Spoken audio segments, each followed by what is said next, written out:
All right. Hello, everyone. So before we get started, Third Place Books would like to acknowledge that we are on the unceded ancestral land of the first people of Seattle, the Duwamish people, past and present, and honor with gratitude the Duwamish people and the land itself. So hello, everyone. Happy New Year and welcome to our virtual event space. My name is Allie. You might recognize me from our Lake Forest Park location, and I am so thrilled to be your host for this evening. I'm so excited to be introducing Mike Dillon and David Streatfield here to discuss Notes from the Garden by Madeleine Wilde. So before we get into the good stuff, on behalf of all of us here at Third Place Books, I just want to quickly thank you all so much for tuning in. For those of you who may not know, we are an independent bookstore with 3 locations in the Seattle area. And as much as we miss having these events in our bookstores, it has been such a delight to expand this online program to connect readers and authors in a virtual space. So thank you all so much for tuning in and of course for buying books. Your support is what makes all of this possible. If you haven't gotten your hands on a copy of any of the books that come up this evening and you would like to, I will be linking books in chat. For those of you in the Seattle area, come on in and grab a copy off the shelf, or you can place an online order and come pick them up in store. Or if you're not local or not leaving the house, we of course ship. So go ahead and follow those links in our chat over to our website. While you're over on the website, I definitely encourage you to check out some of our other upcoming events. We have an exciting roster coming up in the new year, including an event or 2 in person, which is very exciting. If you'd like to stay in touch with our community, you can sign up for our newsletter. It's a weekly update about events and exciting releases, our online book clubs, and of course, follow us on any of the major social media platforms. We are at Third Place Books for the quickest updates and recommendations. So we are here for about an hour, and towards the end, we will be taking questions. So if you have any questions, which we very much hope that you do, go ahead and leave those in the Q&A box, which should be either at the top or bottom of your screen. It is different than the chat box, which is great for virtual applause and connecting with each other. I absolutely invite you to share where you're tuning in from in the chat. But when it comes time for questions, do make sure those end up in the Q&A so we can most easily find them. While you're in our chat and question spaces, I just want to quickly remind you to please lead with kindness and refrain from any inappropriate behavior or harassment. For anyone interested, there are auto-generated closed captions available from the menu at the top or bottom of your screen. Select the live transcript button to enable or disable them. And finally, should any technical issues arise, which happens in the world of Zoom, we will work as quickly as we can to resolve them. And we appreciate your patience and understanding. All righty, so now is the time to settle in, get cozy, because without further ado, the book this evening is Notes from the Garden by Madeleine Wilde. She wrote a garden column for the Queen Anne Magnolia News for 20 years. After her death in 2018, Mike Dillon, a poet, award-winning publisher of Pacific Publishing Company, and our speaker for the evening, collected the best of her column into this book, which ranges from hands-on gardening advice to poetic insights into life. In conversation this evening, I'm so pleased to welcome David Streatfield, a noted historian of West Coast landscape architecture and professor emeritus in the Department of Landscape Architecture at the University of Washington. His book, California Gardens, Creating a New Eden, was chosen by the American Horticultural Society as one of the 75 greatest American garden books in 75 years. So thank you both so very much for being here. I'm so excited to listen in on this conversation. If you need anything else, of course, give me a shout. I will be listening. Same goes for all of you in the audience. I will be in chat. And with that, I'm going to pass the stage to you, David. Welcome, both of you. Thank you. The striking beauty of the photograph on the front cover of Notes from the Garden is a little misleading, since it implies that the book is about the garden. It is not. Mike will talk about Madeleine's book. My task is to talk about our garden, which is the background to, and in part, the inspiration for the book. In 1968, Madeleine and I bought 2 lots on the upper western slopes of Queen Anne Hill. The house, built in 1911, sits on the northern lot. From the street, it appears a modest arts and crafts cottage of 2 stories, protected by a high wooden fence. But owing to the precipitately steep western slope, it is a 4-story structure at the rear. The finest feature of the property is a towering and lush madrona tree sitting in the center of the southern lot beside the house. Despite 2 major crown falls, it is one of the healthiest in the city. Beyond the relatively level front garden, the ground falls steeply away. In 1986, everything beyond this level front garden was a seemingly impenetrable wilderness of noxious weeds. It took us over 4 years to patiently cut down the most pernicious of these, using very modest amounts of a very powerful weed killer. We had no money to improve the house or the garden, but that period of enforced poverty was very fortunate, since it helped us understand the house and the garden's quirks. It also helped us plan for the necessary improvements and opportunities for creating a memorable place. We accepted the vaguely Japanesque character of the front garden within the fence, since it had some integrity, although we did not particularly admire it. Substantial remodeling of the house was finished in 1991, and it was the great Inauguration Day storm of 1993 that forced us to address the design of the garden. 100-mile-an-hour winds barreling down our little street toppled over 3 large trees in the front, heaved up the sidewalk, and brought down the entrance gate and part of the fence. Fortunately, the storm left a huge Austrian pine and a beautiful maple. The insurance money paid for a new sidewalk, and the old concrete sidewalk was then available to become rough pieces of masonry. Having worked for several years for a design-build firm creating major estate gardens in the Berkeley Oakland Hills, Madeleine was well up to the task of busting up the old concrete with a sledgehammer. She fashioned the fragments of broken sidewalk into low retaining walls in the new front garden. A simple geometric layout of paths leads to the area we have always called the gravel pit. This is on axis with the front door and has become our major outdoor entertaining area, in which there are 3 cast iron chairs, and we usually brought out a large wicker chair from the house, and Madeleine sat on cushions on the front low steps, so that we were able to entertain modestly and rather informally. Now, the front garden is treated as a woodland area with numerous ground cover plants and a variety of ferns growing beneath a fine grove of Stewartia monadelpha trees. The fence and a row of Callery pear trees planted on the parking strip provide visual protection from the street. The trees here are pruned in the Parisian manner once a year by Greg, a splendid Ukrainian gardener who takes a day to prune these trees, carefully following the gentle curve of the live overhead power line above. The star of the garden has always been the great madrona. The very fragile conditions in which these trees flourish led us to let it be.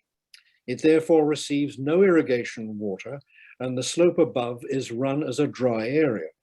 Below it is a large sumac with handsome large French tulips growing beneath, and below this the sunny slope is strewn with small species tulips from Turkey and numerous peonies, both of which do very well here and require little attention.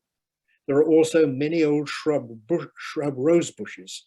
Further down, in an island bed, several small ash trees surround a large old French rose planted over the grave of a beloved cat.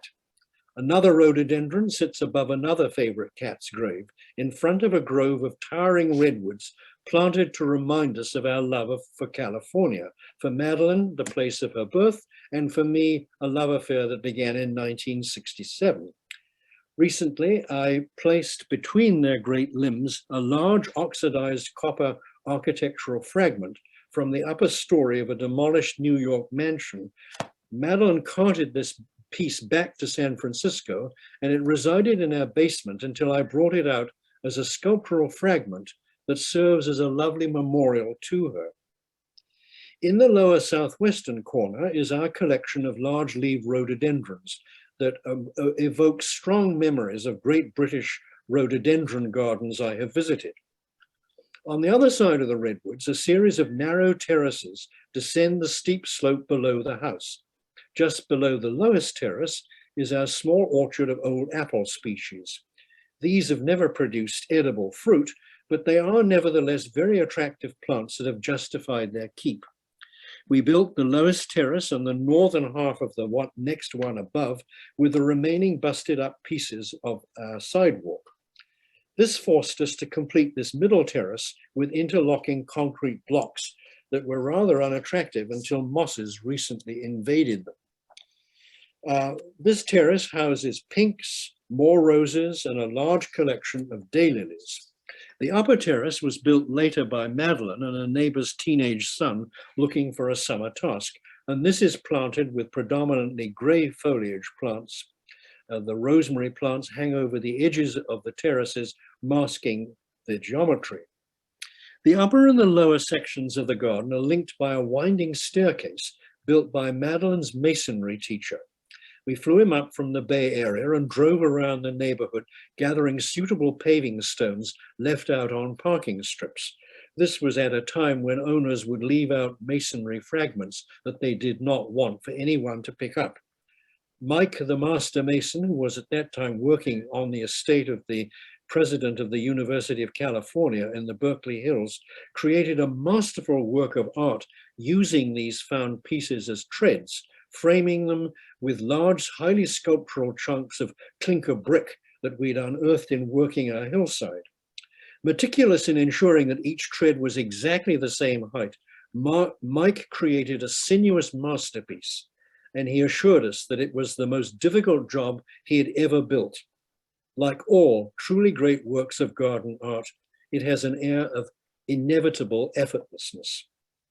The structure of the garden was now complete. Madeleine planted it distinctively, influenced by favored writers such as Mirabel Osler, Vita Sackville-West, and Anna Pavoud. We cruised nurseries in Bellevue, Port Townsend, Portland, and the Rhododendron Species Foundation searching for plants. Madeleine's parents, who had gardened successfully in Berkeley and in the Napa Valley, presented numerous gifts, including a grove of maple trees, a California live oak, now grown to a considerable size, a Port Orford cedar, and a clump of German irises. Madeleine brought up several plants from the Bay Area, including Rosa chinensis mutabilis and Iris unguicularis, both of which were much favored by Gertrude Jekyll. The plants were selected for their appropriateness rather than rarity. However, there are a few rare plants here. Madeleine always insisted with great pride that she was creating art with the plants. The varied microclimates were her canvas. I will conclude by discussing some of what I think are the varied meanings of the garden. First of all is the act of caring. Gardens require care. The plants are constantly growing and can easily get out of control. Our path from the front garden and the gravel pit are of gravel, and the trees regularly throw down leaves and small branches which need to be gathered up. In the beginning, I found raking the gravel very difficult. Raking gravel is an art which we'd observed closely in Japan. And Madeleine writes in the book about raking leaves and deciding what to leave, not as a matter of routine or carelessness, but as a creative act. What should be left becomes a major decision.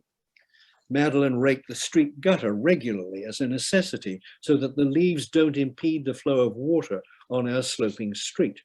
This also improves the views of the property, and I've come to find great satisfaction in following this practice. Similarly, hauling around roses and using a watering wand become necessary tasks in the summer. Madeleine also taught me to respect our tools and workers in our case, wonderful Lynn, who has become a very close friend. The next issue, I think, is metaphor. A garden is, of course, a physical space, but it also can have metaphorical meaning. It can evoke other places. In our garden, the rhododendrons evoke the Sussex Weald and the island of Arran. The three carefully pruned pine trees on the upper terrace are metaphorical references to the great groves of Italian stone pines in the Villa Borghese and the Villa Doria Pamfili in Rome.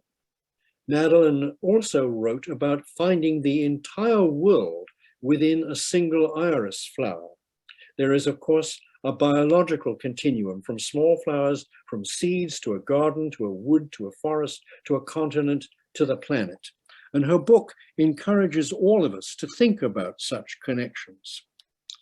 Finally, there is the issue of sanctuary.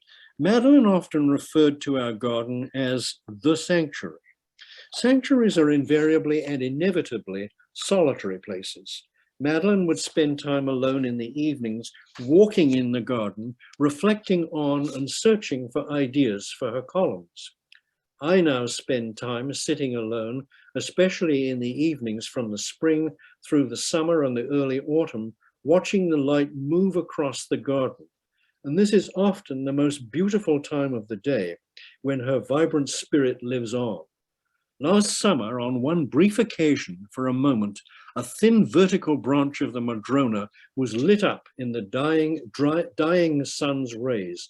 For 1 minute, this branch was transformed into a vibrant, almost throbbing work of modern art. It was a magical experience. And that moment of joyous reflection is a perfect memory on which I will end. Thank you. Thank you, David.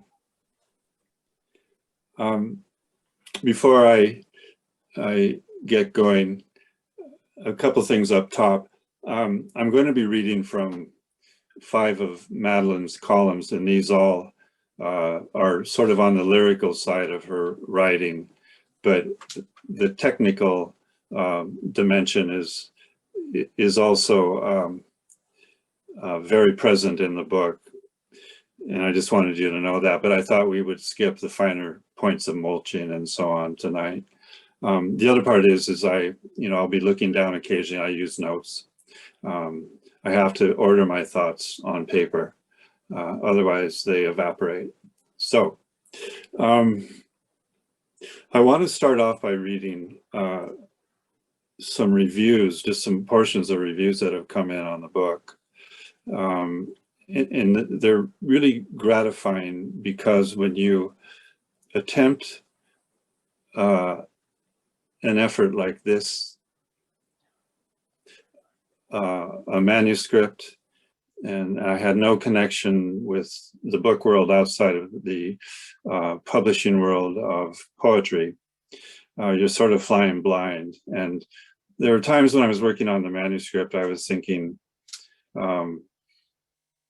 will this ever see the light of day? Is this going to fly? And you just don't know. And the percentage, it's a moonshot. So when the book came out and the first reviews came in, I mean, it was really a nice thing. And 2 of them were from writers I'd been well aware of and I did not know personally. One was Anne Lovejoy, who's sort of an iconic Northwest garden writer. And she wrote a column in early December for the Kitsap Sun and Bainbridge Islander. And it was about great gardening gifts, and Madeleine's book was on the list. And the last sentence in her review was, by turns chatty or pensive, pragmatic or poetic, these very local essays make delicious fireside reading when wild winds and rain keep us indoors, sort of like tonight. And another one was Jill Severn, who I used to read when she wrote for the Weekly, Seattle Weekly in its glory days way back when. And she's really a good writer. And she writes a column, a gardening column for a news site called Jolt, which covers Olympia and Tumwater and Lacey. And she devoted her whole column to Madeleine's book. And here's part of it.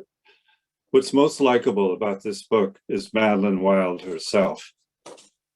She is both tough and gentle, warm and rational, poetic and practical. Her columns are brief, and reading them is like eating from a gourmet assortment of chocolates, rich, satisfying, and each with a lingering, pleasant aura. It is a book to savor. And this Sunday in the Seattle Times, Lorene Edwards-Faulkner, who writes the Grow column in their Pacific Magazine, Northwest Magazine section, is going to write about Madeleine's book as well. And I don't know how much space she will devote to it, but she emailed me and told me how much she loved the book, and so on. So to Madeleine's words, I'm going to read something from an August 1999 column called Summer's Vantage Point, because I think it captures her spirit and the spirit of the book. And for Madeleine, August was sort of a time to exhale in the garden and reflect. And so she talks about a lot of things, but at some point we come upon Barry Lopez and the fact that his book About This Life had been issued in paperback. So here's what she has to say. His essays are the perfect summer reading. They take us on journeys. Remember those summers when you read outside until it got too dark? Lopez has written, quote, "No one can fathom what happens between a human being and written language," unquote. That mysteriously personal relationship is the perfect metaphor for our relationship with our gardens. I first met Madeleine in 1993 when she started writing her column for us, and she would bring in her columns in person because in those days, in our universe, there was no electronic file sharing. So we would give the typewritten copy to somebody else to input into a computer, a little toaster of a computer. And she struck me as, she was tall and maybe a bit formidable and brainy and down to earth with an irreverent sense of humor. And we became friends, Madeleine, David, and I was to learn that she was a serious reader and lover of books and lover of the written word, and world traveler and gourmand. I'm not a gardener, but I was drawn to her columns by the mix of the pragmatic and the poetic, with something that Anne Lovejoy also mentioned. And I was also drawn to the way that she looked at the world and looked at things right in front of her. And it jogged in my memory a quote from John Ruskin that I hunted down on the internet. And I'm going to read it to you because it's about the art of seeing. And here's Ruskin from the 19th century. "The greatest thing a human soul ever does in this world is to see something and tell what it saw in a plain way. Hundreds of people can talk for one who can think, but thousands can think for one who can see." So to illustrate the point, I'm going to read a column from April 1995. This is how the column opens. It's titled Sword Fern, a Primeval Unfolding. "The garden continues to come to life. The spring bulbs are in full glory beneath deciduous trees filled with tender new leaves. There is a sense of a grand unfolding, and nothing represents this better than the sword fern croziers that are lifting their heads skyward. These new fern leaves are often also called fiddleheads and are the edible part of the fern plant. Each day brings greater emergence as the croziers unfurl in scroll-like fashion. There is no riotous color to attract the eye, so why the intense fascination? For me, they evoke a sense of the primeval, the unfolding, the unbending, the loosening of a beginning.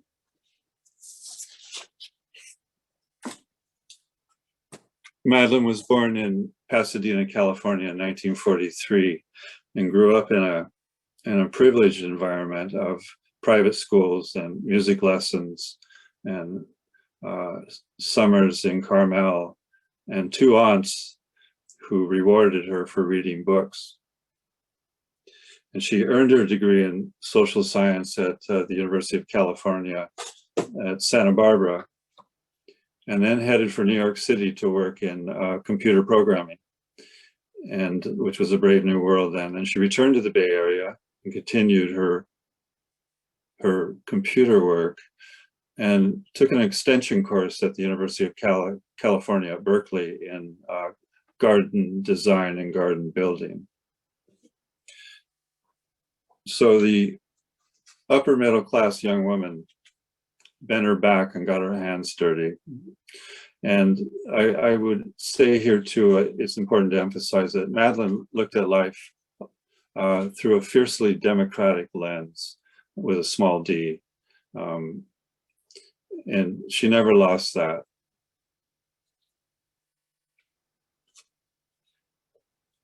As Madeleine's columns accumulated, I suggested that she gather them up into a book manuscript and send them out to the book publishing world and see what happens. And then she became ill, and 2 weeks before she died in February 2018, she asked me if I would take up the task, and I said, yes, of course, it would be an honor. And I did it not just because we were friends, but because I believed her words deserved a wider audience, and that her work should be in a book. So I went to work in the summer of 2018 on the manuscript, and I had a box of old newspapers from David. And I started going through and picking out what I thought were the best ones and inputting the ones I thought were keepers, and ended up with a manuscript of about 60,000 words. And then I started cutting. And I got down to about 48,000 words in 132 columns. And I remembered in that process something that Ernest Hemingway had said about it. You know, things are going well if you're cutting out things that you like.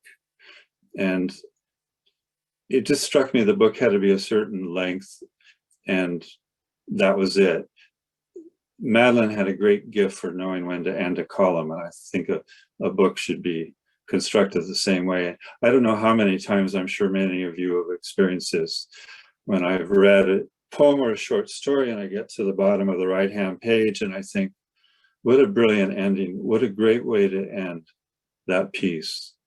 And then I turn the page and there's more. And as the Zen masters would say, it's like putting legs on a snake.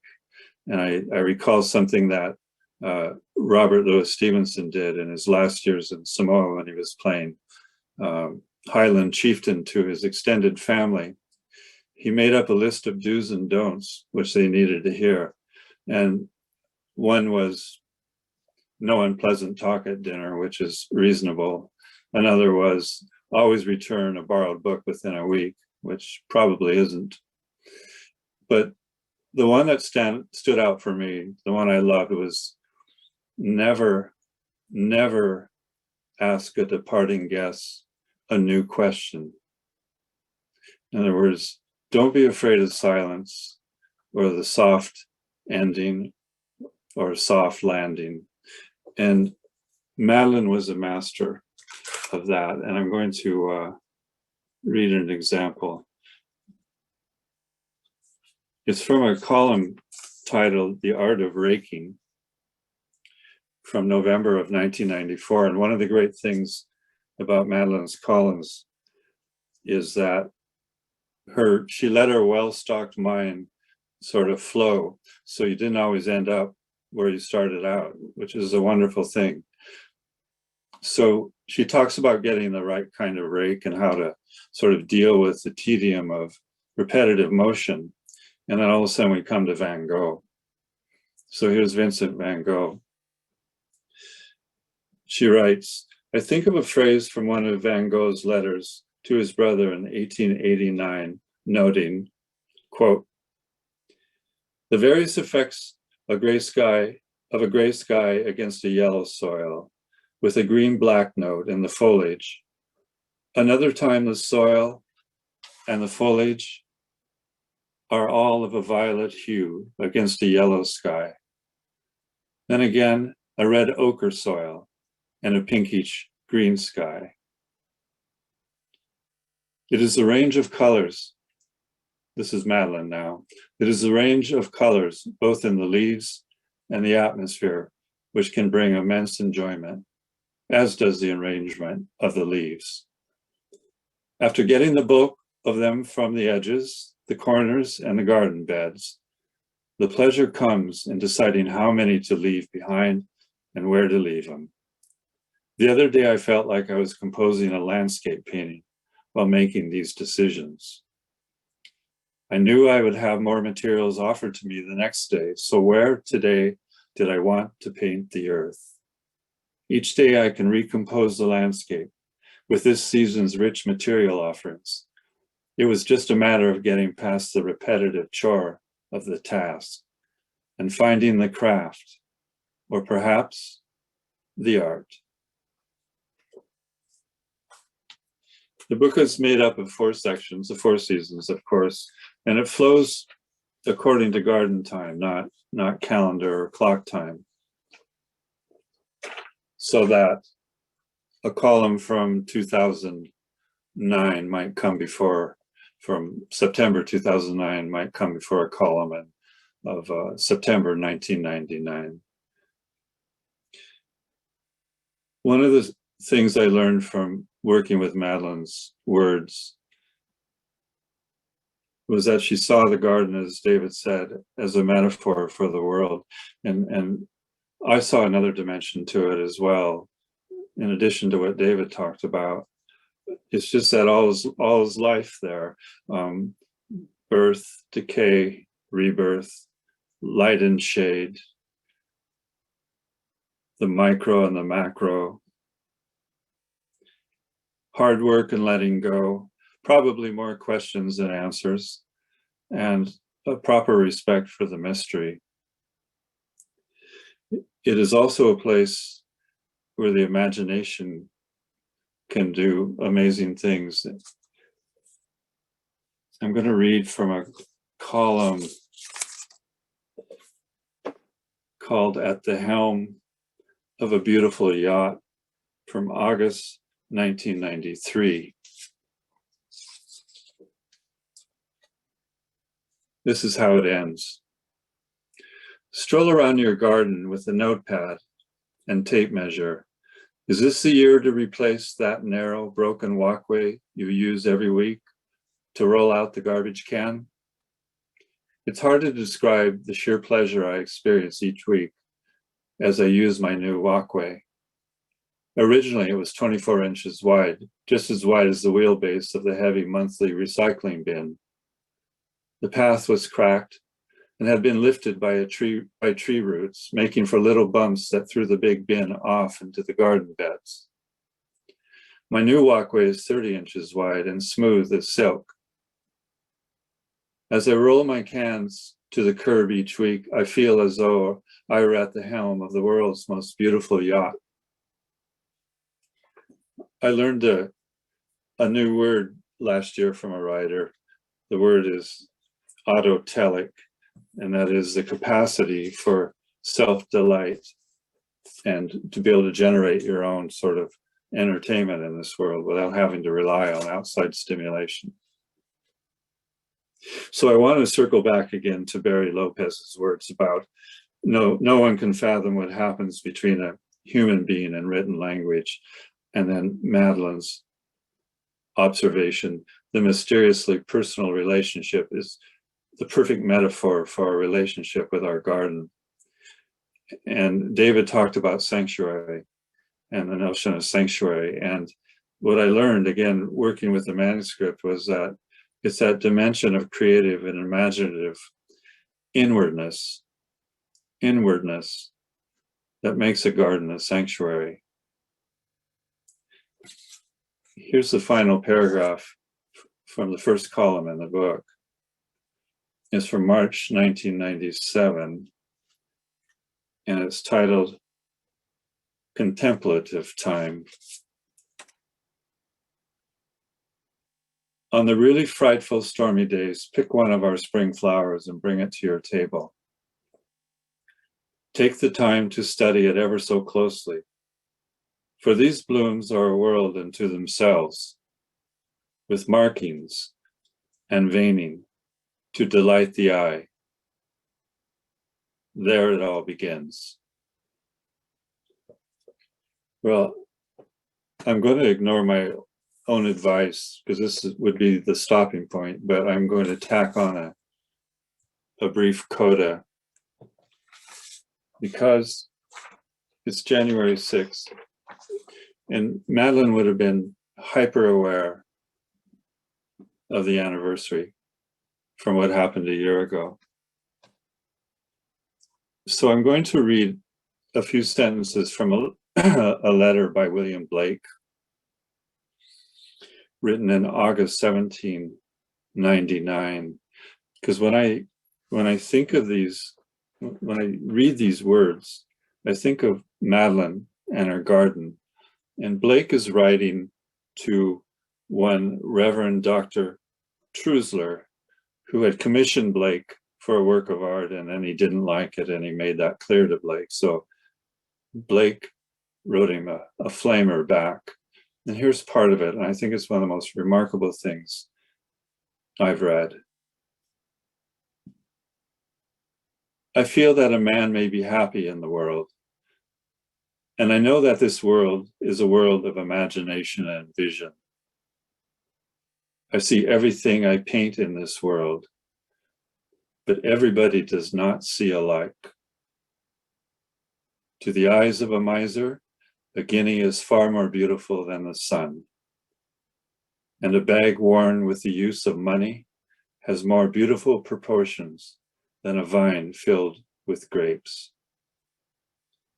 The tree which moves some to tears of joy is in the eyes of other only a green thing which stands in the way.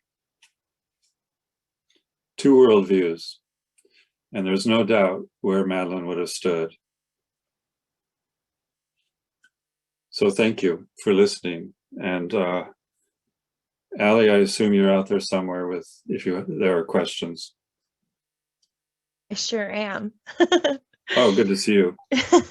So we have a couple of questions here. One is from Lo, which is a practical questions about the water islands. Are mosquitoes a problem? Mildly so, yes. And then I have a question here from Ruth that says, please spell the new word about making your own happiness. Yeah, I'm going to write it out. It's AUTOLIC,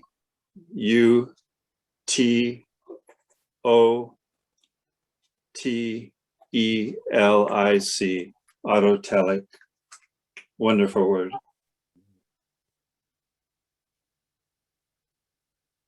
Thank you. So we still have some time for questions. So if anyone else has any, go ahead and throw those in the Q&A. We always love to hear from you. Oh, I'm seeing something potentially in the chat. Let's see. Liz says, you both spoke of reflection and of pruning/editing. What do you anticipate readers might observe newly for themselves as a result of reading this precious collection? Can you repeat that? I'm sorry, Ali. Yeah, so you both spoke of reflection and of pruning and editing.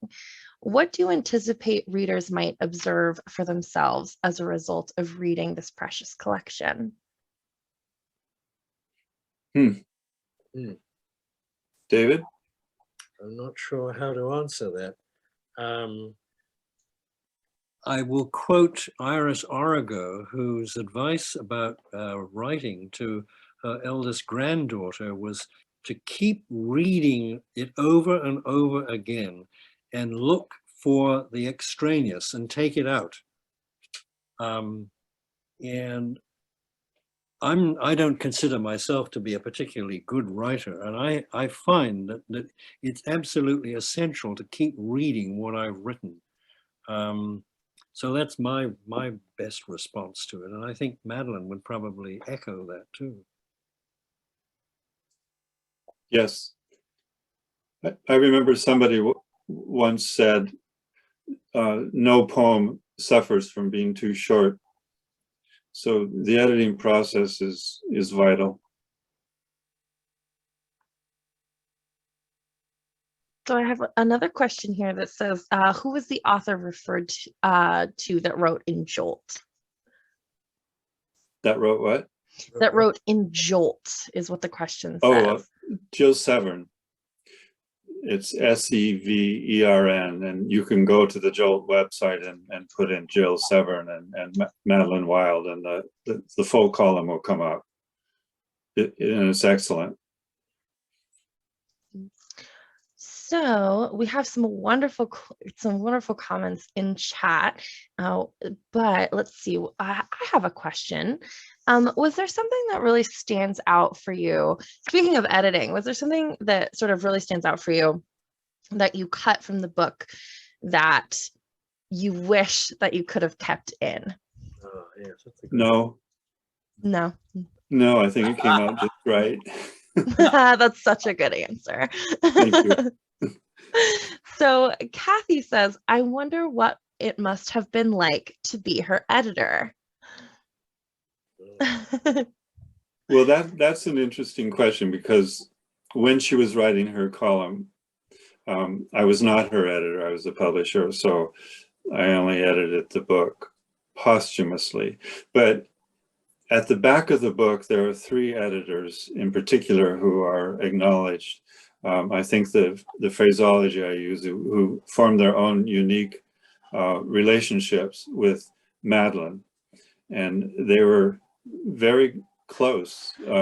One editor became a very good friend, and 2 other editors were they were very close and on the same page, electronically, digitally, going back and forth on the column, and they just got along very well. So those 3 of all the editors I pointed out, as I say, one became a personal friend. That speaks highly of both of them.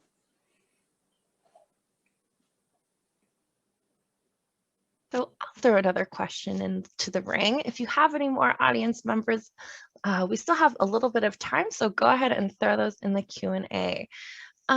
So what will you remember most from your time putting this collection together? You know what? That's an interesting question, and to me, it's like being on a long airplane flight, and you experience every jolt, and people around you, and every bite of bad food, and you're living in it, and when it's all over, it's like a dream, and I can hardly remember it. And sorry, that's the way it is for me. Once it's done, the particulars go away.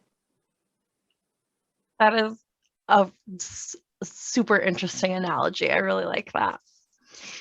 So we have some questions popping up here. Liz says, gardens are often places where the unexpected occurs. David, what are some of the surprises that Madeleine witnessed in the garden? And what are some of the surprises you have experienced in the garden now that she is gone? Oh, one that surprised me not that long ago when I was walking in the garden, was looking at the bottom of the garden, looking north towards our neighbor, and suddenly seeing a plant that I never really noticed before. It's this huge explosion of leaves, and I thought, oh my God, this is extraordinary. I never realized that she had done that. And one of the things that she liked to do was to create dramatic incidents in the garden. I think in general, the garden is a serene place, and deliberately so. But she would, as a designer, she had this technique of giving you an unexpected jolt every now and then. And I love that. I think it's really rather wonderful. And I continue to find new relationships in the garden since she's gone, and it has to do with the particular time of day and the particular lighting conditions. For instance, in the summer, I have noticed if I'm having lunch in the upper garden, looking towards the north, I see new compositions and connections that I'd never really been aware of before. And I think perhaps the most beautiful discovery that I've made is in sitting in the garden in the evenings, watching the sun move across the northern fence. And I see wonderful compositions, abstract compositions of plant shadows across a fence. And I still am not really sure whether Madeleine anticipated this or not. And in some ways, it's not. It really doesn't matter. That what is important is recognizing how magical these moments are. And she would in fact be absolutely thrilled by my discovery of something like that.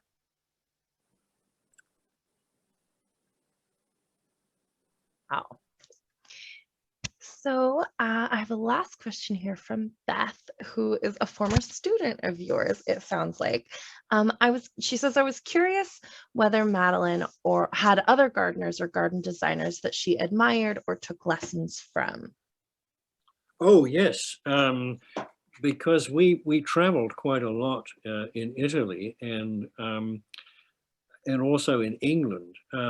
A garden that which she liked very much was Iford Manor, which was designed by Harold Peto, and also Plas Brondano in Wales, which was designed by Sir Clough Williams-Ellis. She liked both of those gardens, and I think there are sections of our garden, particularly in the building of walls, where you can see, at least I see, modest reflections of those. And she also liked Iris Origo's garden in Tuscany, and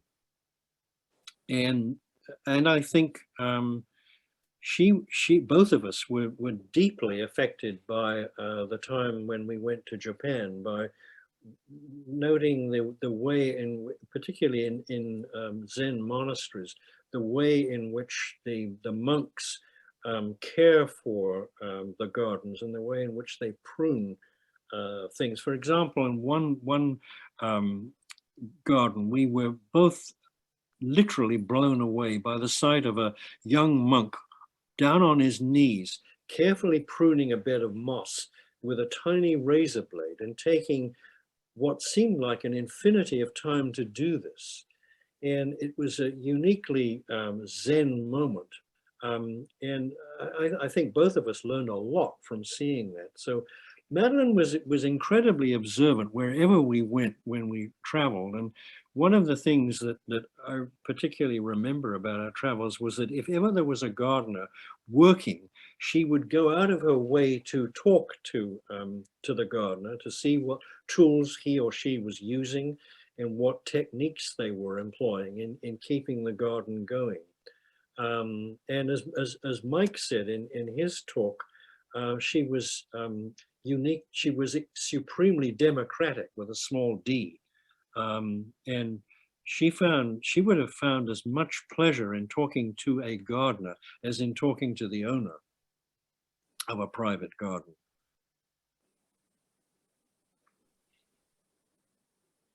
So I have another question from another former student, Crystal, and says, what does the future hold for Madeleine's garden? Well, it's something that bothers me a great deal because I'm trying, the future as far as I'm concerned is to try and maintain it in the spirit in which she gardened for as long as I can. But I'm an old man, I will be 87 in June, and I probably don't have too many years left. So I do worry what will happen when I'm gone, because I don't have the resources to set up a foundation and ensure that it keeps going. So Lord only knows what will happen when the place is sold. I hope that its spirit will really be so strong that whoever does buy it will want to try and maintain it. But there's no guarantee that that will happen. So that's a rather depressing answer, but there it is. All right, so it looks like we have made it through our questions. Oh, this Beth says, lovely, thank you for sharing the work of gardening, as much pleasure in the work and the completion. I also have uncles who have designed with Richard Hartledge, and maintaining and adding to the garden is their great pleasure. Thank you for sharing that. So I would love to go through and read all of these wonderful comments that everyone is leaving, but alas, we're kind of reaching the end of our evening. So I just want to take these last couple moments to say a huge thank you for both of you for being here and talking to us today. And of course, for all of you in the audience for joining us for this talk. For all of you who'd like to get your copies, hands-on copies of Notes from the Garden, I'm going to go ahead and repost this link so it's easy to find. Let us know, of course, what you thought of this event in person or on social media. We always love to hear from you. David and Mike, one more huge thank you for being here and for sharing this work with us. It has been such a pleasure. Do you have any last things you'd like to share with us before we say goodnight? Read the book. And thank you for having us, Sally. Appreciate it. It has been an absolute pleasure. All right, everyone. So I think it's time to call it a night. Shall we awkwardly wave? Good night. Good night, audience. Good night.